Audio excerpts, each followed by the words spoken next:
Salut, ici Jérémy, alias Mister Cool pour la chaîne Canalor Café. Salut les copains. On est au Lorcana D, au Lorcana D5, au Dream Castle Hotel. Ouais, on est pas mal. Hein. Ouais, on est bien. Et on vient de finir le tournoi qu'on a fait en 8 rounds. 8 rondes, ouais. C'est ça, donc on est un peu cassé quand même là. Ça commence à être un peu fatigant. Un petit peu. Et là, je suis content d'être avec Thomas, alias Papa Ours. On devait faire déjà depuis quelques temps une petite interview en 10 questions. Et comme je t'ai sous la main, et ben c'est tellement pratique. On arrête de se courir après. Exactement, et puis la technologie, les emails, les vidéos, les trucs comme ça. C'est tellement mieux comme ça. Rien de tel qu'en direct. Ça roule. Super. Peux-tu te présenter brièvement ton âge, ton lieu de résidence, un petit peu ta profession, si tu veux partager cette information. Mais bien sûr qu'on partage, on partage tout nous. Super. Donc je m'appelle Thomas, j'ai 44 ans, je suis originaire de Picardie mais j'habite maintenant dans le Puy-de-Dôme, à côté de Clermont-Ferrand. Et je suis responsable d'un négoce de matériaux en fait. Voilà. C'était pas mon premier métier, à la base j'ai une formation d'illustrateur. Formation d'illustrateur, d'accord. Voilà, donc j'ai fait une faculté d'art plastique, et puis de fil en aiguille, je suis arrivé dans le bâtiment, et puis voilà. Tu es originaire de Picardie, Saint-Quentin, dans l'Aisne. Donc comme Jordan? Pas du tout. Pas du tout. Non, pas du tout. On s'est connus avec Jordan il y a 2-3 ans dans un festival de jeux de société justement. Donc, voilà. Ok, ça marche. Et oui, une question. Le Papa Ours. Oui. Est-ce qu'il y a quelle est l'origine de ce pseudo? Il y a quelque chose ou pas du tout? Est-ce que c'est ton allure un peu tes bourrus comme ça qui fait que c'est le Papa Ours? Alors ouais, en fait c'est un nom parce que je m'estime être un good guy et je trouve que le Papa Ours ça fait le garçon sympathique mais un petit peu imposant, et effectivement un peu imposant, on peut pas dire le contraire. D'accord. Hein, voilà, c'est tout. Okay. Ça vient de là. Je voulais un nom un peu sympa. Bon, très bien. Et étais-tu un ancien joueur de TCG? Oui. Un énorme joueur de TCG, un gros collectionneur.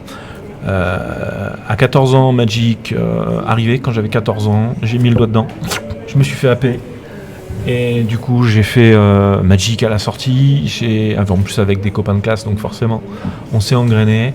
Ouais, en plus dès la sortie. Dès la sortie, je me souviens d'après-midi à Jussieu, sur les trottoirs de l'œuf cube, à faire des échanges. Une époque exceptionnelle dans du la cour de TCG. l'école? Non, à Paris, on montait à Paris avec nos petits classeurs et on allait faire nos échanges là-bas, c'était exceptionnel. Et ça, c'était en 94, 95, 96. 98, Pokémon est arrivé. J'ai forcément essayé Pokémon. Je n'ai pas joué beaucoup, j'ai beaucoup collectionné. J'aimais ouvrir les cartes, comme beaucoup, je pense, sur Pokémon. Et puis, j'ai essayé d'autres jeux. J'ai joué un peu à Hearthstone aussi. Beaucoup de gens jouent. Ouais, beaucoup. Il y a beaucoup de gens qui jouent à Hearthstone. Ouais. Et puis, après, Lorcana est arrivé. Hein. Il y a eu d'autres petits jeux dont je parle pas, mais j'ai joué à peu près tout. Voilà. D'accord. Et en parallèle aussi les jeux de société? Oui. Alors, je suis un très gros consommateur et gros collectionneur de jeux de société, parce que j'aime l'objet en plus, l'objet ludique. On doit avoir avec ma femme 1 millier de jeux. Et tu continues à suivre les actualités du monde du jeu? Alors moins parce que l'Orcana est très chronophage finalement. Quand tu commences, parce que moi c'est hallucinant. Je suis compétiteur, tu le sais, et du coup je consacre beaucoup de mon temps à l'entraînement, à lire, à partager aussi, parce que j'essaie d'être très actif sur les réseaux, et du coup moins. Mais je me tiens toujours. Est-ce que tu es un petit peu déçu aussi de ça, de passer trop de temps autour de l'Orcana et d'avoir délaissé un peu les jeux de société? Non, puisque si tu veux, l'Orcana m'amène ce que j'ai pas réussi à faire quand j'étais plus jeune à Magic. Si tu veux, déjà j'avais pas les moyens spécialement de tout avoir, de jouer, de tout faire. Là, je peux me faire vraiment plaisir. Et puis, si je veux aller faire 4 tournois aux 4 coins de l'Europe, je peux le faire. Je suis indépendant, donc. Et puis je partage ça avec ma famille, et ça c'est formidable. Et dans la famille, tout le monde joue? Eh bien tout le monde joue.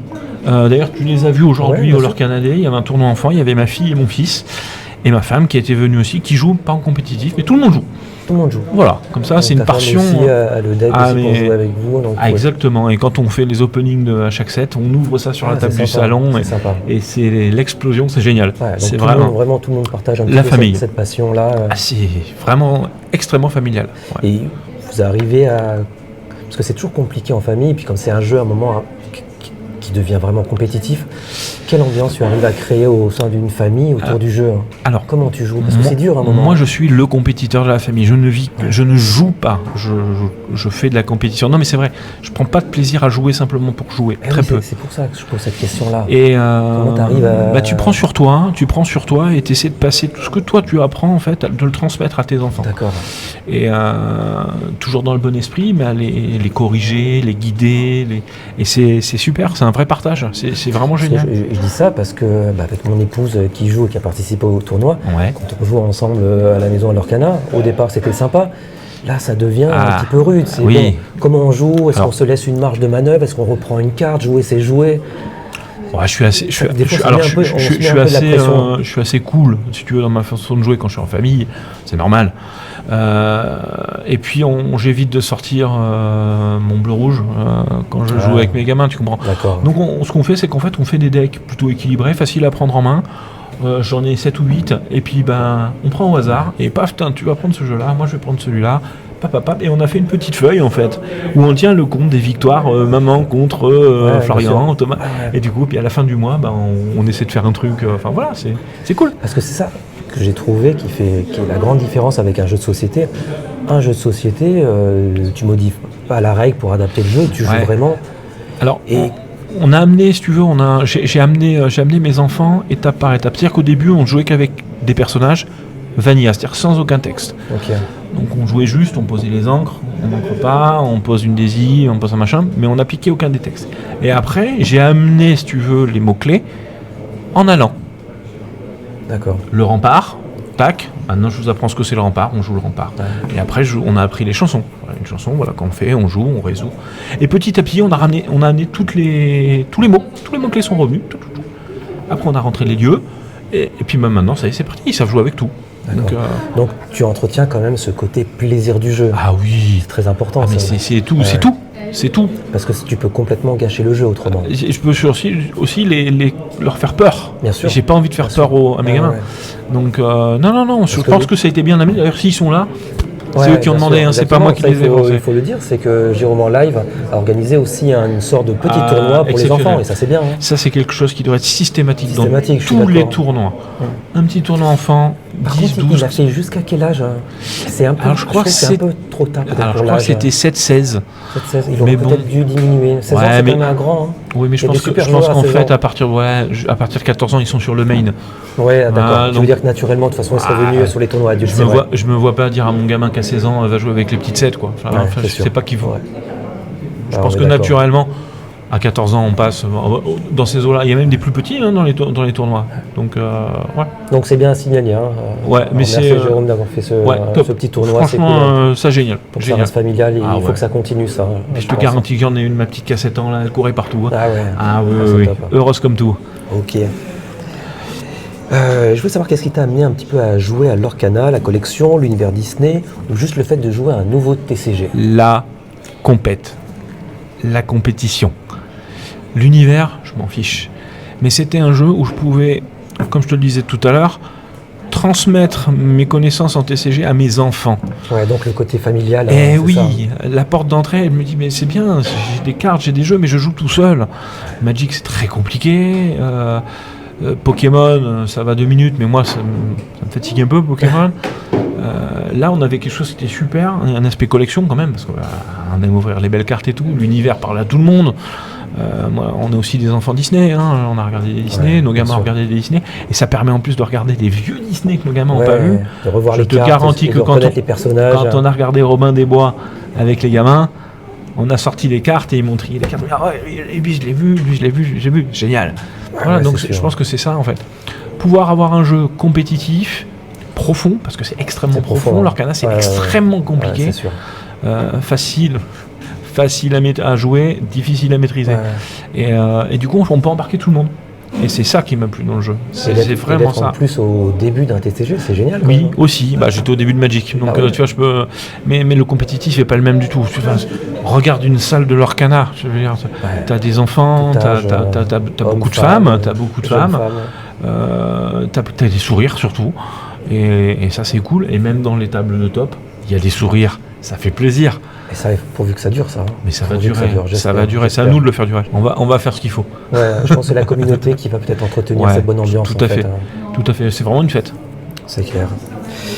Alors, peux-tu me dire quels seraient tes decks préférés, tes mécaniques favorites en général à l'Orcana? Je joue contrôle. Contrôle.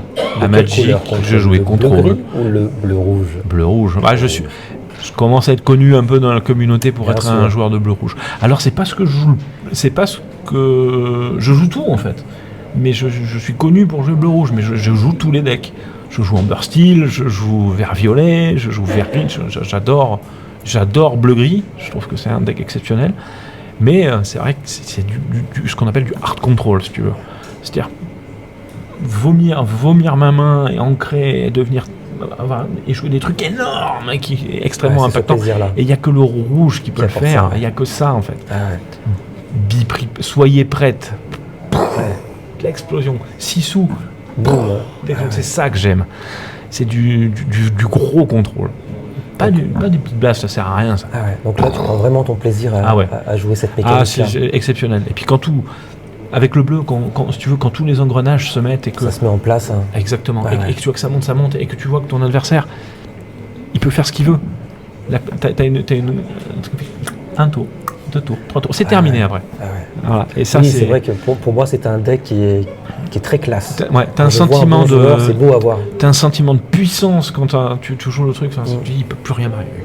Il peut plus rien m'arriver. Je peux comprendre ça. C'est extrêmement agréable. Et ça, c'est un truc que j'adore dans tous les TCG. À Magic, je jouais bleu-blanc. Ceux qui connaissent vont comprendre. On retrouve ce principe, si tu veux, de ramper, de prendre un peu de dégâts au début, de souffrir un peu au début. Et quand tu arrives et que tu dis, tu joues des colères de Dieu, des choses comme ça, tu éclatais tout et après tu prenais le contrôle. Et l'adversaire ne jouait plus. Et ça, c'est extrêmement frustrant pour l'adversaire. Mais c'est un plaisir. J'adore. Et donc, si tu devais choisir une seule couleur d'encre dans l'Orcana? Eh bien, étrangement, je dirais pas le rouge. Je vais dire le bleu. Le bleu. Ouais, le bleu, parce que piocher. Tu me pourrais me dire que violet le fait très bien. Oui. Mais piocher et ancrer et monter en puissance. Ma carte favorite, mais je pense que c'est une des questions qui va venir après. Ça. Donc je vais pas en parler tout de suite. Mais je trouve que cette capacité à regarder, sélectionner, à planifier, c'est un truc que tu vas regarder, surtout avec les cartes qui sont sorties comme Vision de Merlin et compagnie, où tu sélectionnes, tu vas chercher tes options. C'est vraiment une couleur que je trouve exceptionnelle. Vraiment. Au jeu. Exactement. Tu peux te permettre de jouer une carte comme ci, une carte comme ça et te dire, avec ma sélection, je vais aller chercher ces cartes. Et tu pourras rien y faire parce que je vais quand même aller chercher. Et ça, c'est vraiment génial. Et donc, si tu devais, par exemple, citer 3 cartes favorites... 3 cartes. Ce serait quoi? Alors la première, c'est le bleu lumière. Le bleu lumière. Pour 4, une chanson que n'importe quelle créature quasiment de ton jeu peut chanter, puisque tu joues des Tala et des Flowershy. Enfin, tu regardes les 2 premières. Non seulement tu en prends une dans ta main, mais la deuxième, elle est recyclée en encre. Ouais, t'as les 2. C'est formidable. Parce que dans le bleu qui rampe, en général, c'est soit tu entres, soit tu prends une carte. Là, tu fais les deux. Tu fais les deux, et pour ainsi dire gratuitement. Parce que quand tu as joué Tala, la grand-mère Tala, la fameuse grand-mère Tala, tu as déjà remboursé ta grand-mère Tala, et tu vas encore faire de la value. Faire c'est vraiment... D'accord. Et donc, les 2 autres cartes. Hein. Alors, tu m'as dit soyez prête, donc peut-être... Non. Même pas. Même pas. C'est une carte que je déteste. C'est une carte que je trouve... Je déteste la prendre dans la face. Non, c'est une carte que je trouve forte, mais excessivement chère, si tu veux. Oui, c'est vrai. Et je pense qu'à terme, c'est une carte qu'on jouera moins, parce que trop compliquée à jouer, trop lente. Non, une autre carte que j'aime beaucoup, et on change complètement de couleur, c'est Navin, qui est sortie. Je trouve que le fait d'avoir un body 3-3 pour 4, qui chante gratuitement, et une chanson de ta main, c'est extrêmement fort. Et je trouve la carte très très jolie. C'est très belle carte. Vraiment super sympa. Et puis la dernière carte, je vais pas dire Flowershy, je vais dire la grosse 6 sous. La 6 sous à 8. Qui dit au deck agressif, non, t'as pas le droit d'exister. C'est fini. Et puis quand tu prends ce malin plaisir à faire le bloc de glace là. C'est magnifique. C'est jouissif. C'est jouissif. Je comprends. Et puis voilà, puis l'adversaire qui a le malheur de regarder ta main pour enlever une chanson et qui cherche un soyez prête et qui voit ça et qui se dit et surtout en plus avec cette mécanique de patte qui est arrivée, on en voit dans tous les exactement. Tous les sens. Tu sais quoi, ça va sauter quand même. C'est pas grave, voilà, donc ça serait ça, ouais. Bleu lumière, Navine parce que je trouve que la carte est 6 sous. D'accord, super.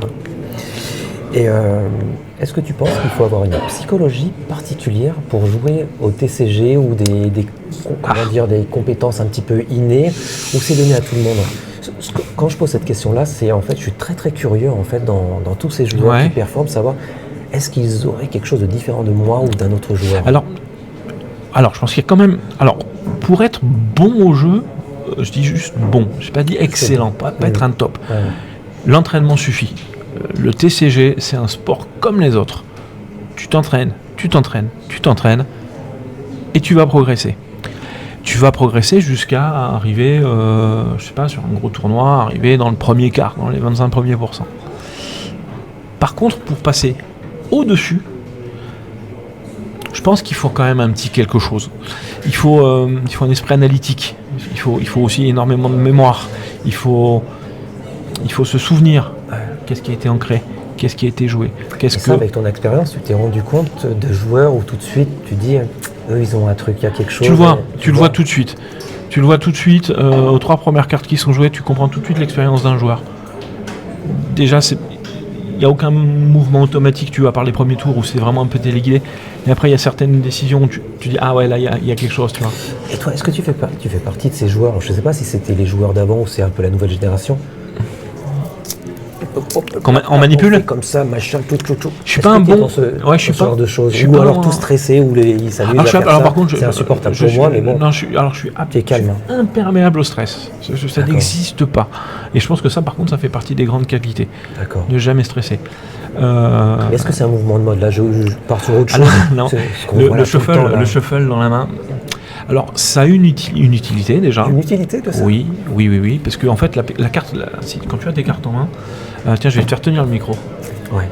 Quand tu as tes cartes en main, tu pioches en fait ta nouvelle carte, et le fait de, ton adversaire peut pas savoir si c'est cette carte-là, tu viens de l'avoir, ou si c'est une autre, celle que tu joues. Ça permet de noyer en fait. Ah, il y aurait une. Bien sûr. D'accord. Et en fait. Ça, c'est très intéressant, ça. L'adversaire peut pas savoir si c'est une carte que tu joues. La carte que tu joues, c'est une carte que tu as depuis très longtemps ou c'est celle que tu viens de piocher. D'accord. Donc du coup, ça noie aussi les pistes. Ça sert aussi à ça. Alors, je me demande si ceux qui le font, ils savent que ça sert à vraiment à quelque chose. Ah, je sais pas. Je pense que c'est aussi c'est peut-être une sorte de tic. Style, tout ça. Ouais. Après, il y en a qui le font très bruyamment. C'est vrai que c'est un peu pénible. Mais par contre, je le fais, mais volontairement.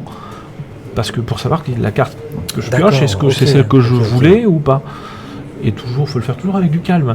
Tu le fais, hop, c'est tout. Voilà. C'est intéressant, très intéressant. Par contre, il y a des joueurs, par exemple, qui classent leurs cartes. Je trouve ça terrible. Par ordre de valeur.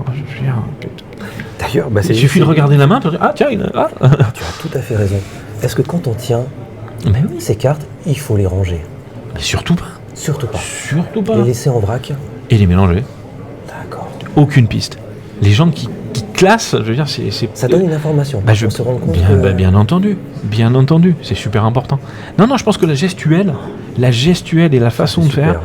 par exemple, il y a des joueurs, tu le verras, alors rien à voir avec la main, qui, quand ils jouent, préparent leurs encres pour le tour d'après. Inconsciemment. Exactement. Quelqu'un qui a 10 encres, tu vas voir, il y a des moments, il va prendre ses encres, il va en mettre 7 d'un côté, tu peux quasiment être sûr que tu vas prendre ton soyez prêt derrière.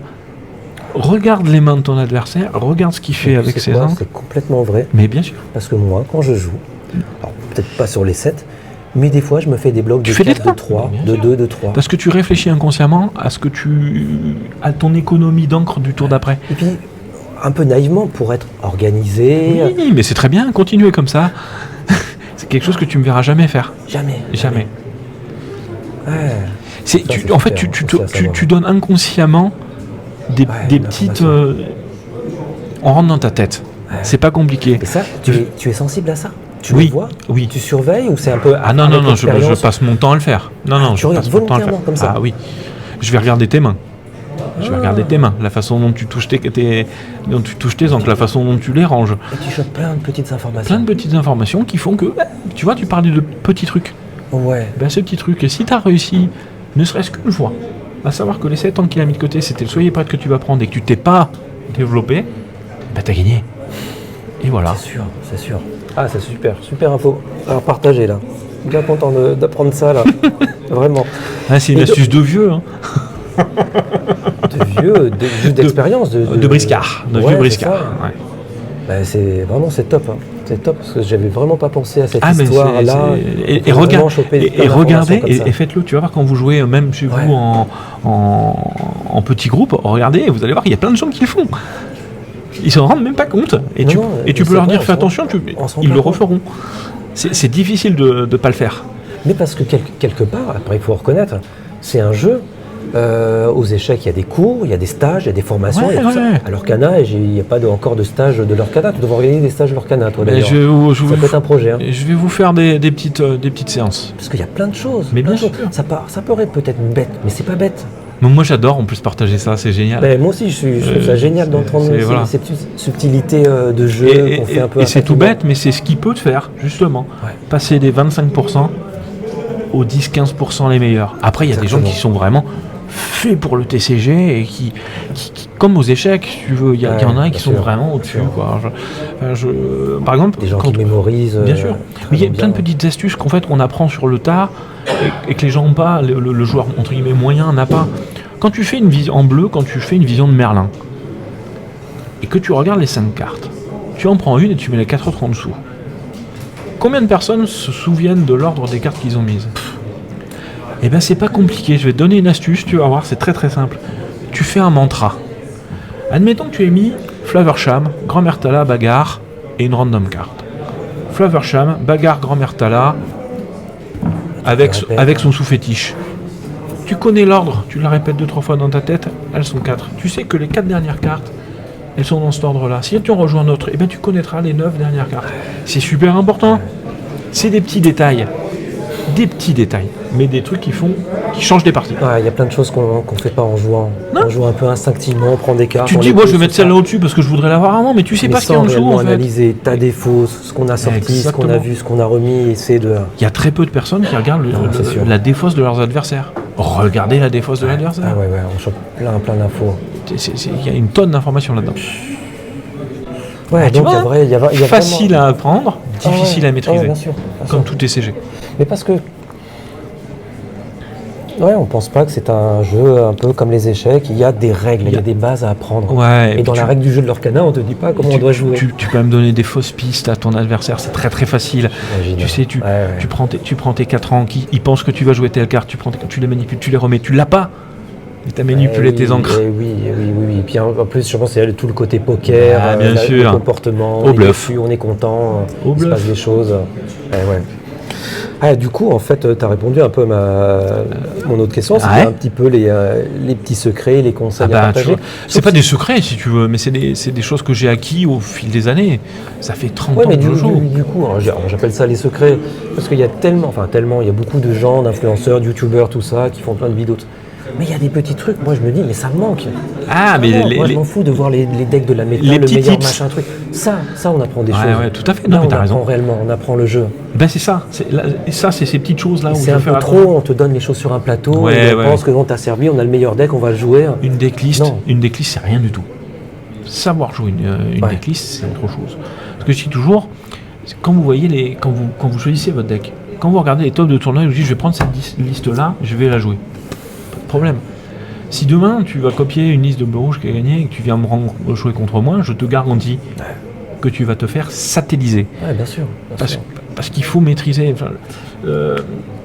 On disait que pour quand tu changes une carte dans un deck, déjà il faut savoir pourquoi tu la changes.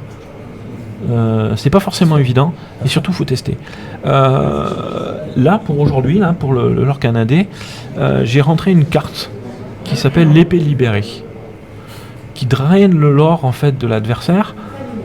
Mais pourquoi je la joue ? Parce que j'ai fait une analyse de la méta en me disant qu'il y aurait beaucoup d'Amber Steel, beaucoup de Griver, des agros, Et j'ai pris le pari de me dire, ça c'est une carte qui... Et j'ai enlevé un sou fétiche. Il y en a beaucoup qui vont tiquer. J'ai enlevé un sou fétiche pour la mettre. Parce que le sou fétiche... Ça veut dire passer de 2 à 1 ou de 3 à 2. J'en joue plus qu'un. J'ai mis cette épée parce que je me dis que c'est une carte qui va être efficiente rapidement et qui va me faire gagner peut-être qu'un de l'or et perdre un adversaire. Ça suffit à gagner un tour. Et voilà. Et ça a marché d'ailleurs. Il y a une partie où j'ai drainé 6 de l'or à un adversaire. Donc le différentiel était 12 l'or avec une carte. Mais ça, tout le processus, tu l'as fait. Je l'ai fait, mais il y a eu... les gens ils prennent une decklist, ils voient une carte, ils prennent comme ça. Mais je l'ai fait et dans ma tête, parce que j'ai pas un temps de jeu que je voudrais faire, j'ai dû faire 200 games dans ma tête. Non mais c'est vrai, j'ai pensé à toutes les sorties où c'était bon ou pas bon. Ça de se projeter aussi sans jouer. Bien sûr, même sans jouer. Réfléchissez, en fait, quand tu construis ton deck ou quand tu fais ton mulligan, très important, et ça on va faire un atelier bientôt, je vais vous inviter tous. On va faire un travail de mulligan. Dis-toi que ton adversaire, quels sont les meilleurs tours qu'il peut faire avec le deck. Je vais jouer contre Amber Stillstone, quels sont les meilleurs tours qu'il va faire contre moi. Et quelles sont les meilleures cartes que je vais sortir à l'instant T pour matcher. Et ben ça c'est vraiment, c'est vital. Et alors on parlait des 10 mai, et ben les tables hautes, ils font tous. Ils le font tous. C'est-à-dire que c'est du travail à découvert, un deck ouvert carrément, hein, où je vais te dire, et ben vas-y, tour 1, tu vas me sortir ta meilleure carte. Et moi dans mon deck, je vais préférer pareil, je vais dire, alors moi pour matcher ça, et pour préparer, il va falloir que je prenne telle carte. Je la mets de côté. Et on va le faire 7 fois. 2, 3, 4, 5, 6, 7. Et ben les 7 cartes qui sont là, c'est ce que tu cherches au mulligan. C'est ta main parfaite. Et tu fais ça pour chaque deck. Et si tu mets une nouvelle carte dans ton deck, tu l'enlèves, et ben tu vas refaire l'exercice. Est-ce que cette carte-là, je la veux dans les 7 ? Tu vois ? Parce qu'il n'y a pas que parce que beaucoup de gens, enfin on le fait un petit peu tous, on joue les cartes, on fait son mulligan, et puis après on est là, ouais, j'ai pas eu la sortie parfaite, j'ai pas eu ci, j'ai pas eu ça, c'est pas sorti. Il y a quand même un côté, parce que je vois les bons joueurs, j'ai l'impression qu'ils arrivent toujours à sortir des bonnes cartes, et c'est stable. C'est à 60%, allez, je pense qu'il y a 60% de la victoire finale qui se fait dans les 2 minutes du mulligan. Ouais, bien sûr. Le plus important à l'Orcana, c'est le mulligan. Ouais. Pourquoi je garde cette carte-là ? Pourquoi je jette celle-là alors qu'en fait, elle me sert pas, mais elle est ancrable. Pourquoi je la garderai pas pour que ce soit ma première encre ? Tu vois ? J'en aurais pas besoin. Tout ce qu'on enlève et tout ce qu'on garde doit être réellement réfléchi. Exactement. Et des fois, on réfléchit un peu, il y en a d'autres, on se dit, bon, on verra. Tu dis juste, j'en ai pas besoin. Ouais, j'en ai pas besoin. Le jeu, c'est pas très grave, elle viendra. Le fait de remettre une ancrable qui n'est pas bonne dans ton jeu, c'est le risquer de la repiocher. Tu n'en veux pas. Ouais. Garde-la, c'est ta première encre. Il faut le prendre en compte dans le mulligan. Très très important ça. Je joue une carte un peu particulière. Par exemple, je joue un hameçon de Maobi. Il y a un deck contre lequel j'ai pas envie de le voir. Et ben ça sera ma première encre. Je comprends. Et c'est tout. Non, c'est super. Donc ça va être très intéressant si tu vas faire des on va le faire. Autour de ça, on va le faire. Je lancerai des invitations. Super. on fera des séances. Ouais. Et un petit peu pour conclure sur ma dernière question. Ouais. C'est quoi tes centres d'intérêt autres que l'Orcana et les jeux de société ? J'ai eu 1000 vies. J'ai eu 1000 passions. Je suis un grand passionné. Une passion, c'est dévorant, et j'en ai eu. J'ai fait du combat médiéval. J'ai fait du combat médiéval. J'ai fait du Beowulf. C'est du full contact médiéval, si tu veux. D'accord. Donc c'est du vrai combat en armure. J'ai été musher. J'ai élevé des chiens de traîneau, des malamutes d'Alaska. J'ai fait de la compétition. Tu as des chiens à la maison ? J'en ai plus qu'un, parce que malheureusement les années passent. J'en ai plus qu'un. Et je suis un passionné, en fait. Je suis un passionné. Et quand je me mets dans quelque chose, je suis à fond. C'est à fond. Toujours à fond. C'est soit à fond ou je ne fais pas. Donc je suis un grand passionné depuis que je suis tout jeune. C'est comme ça. Tu te lasses pas de la vie ? Ah, jamais ? Pourquoi ? Formidable la vie. Des choses à faire. Bien sûr. Des nouveaux challenges, des nouveaux... Ouais, non, je suis un vrai passionné. Ouais. Ah, c'est super. D'accord. Voilà, donc j'ai fait plein de choses. Okay. Et j'en ferai encore plein. Je te laisse. Et mon objectif, c'est de faire un gros résultat à l'Orcana, là. Et je le vise. Tu vis ça ? J'y arriverai. Ouais. Et de toute façon, là, donner les moyens. Cette année, on a eu tous ces tournois de challenge, machin, mais l'année prochaine, c'est reparti. Nous, si tu veux, avec l'équipe, quand on a créé Alter Ego, on avait dit, de toute façon, on a pris du retard sur les autres, parce qu'on s'est créé un peu sur le tard. On a dit, 2024, c'est l'année où on se prépare, l'année où on monte, et où on se dit qu'on est prêt pour 2025. Et on va arriver à 2025. Normalement, 2025, on espère faire quelque chose. D'accord. Placer un top ou faire quelque chose. Ouais. Puis voilà. Bien sûr. Ok. Bien sûr. Et voilà. Eh ben super. Thomas, merci beaucoup. Je te remercie beaucoup pour cette petite interview. Super, je suis très heureux. Et moi donc. Et on va suivre un petit peu.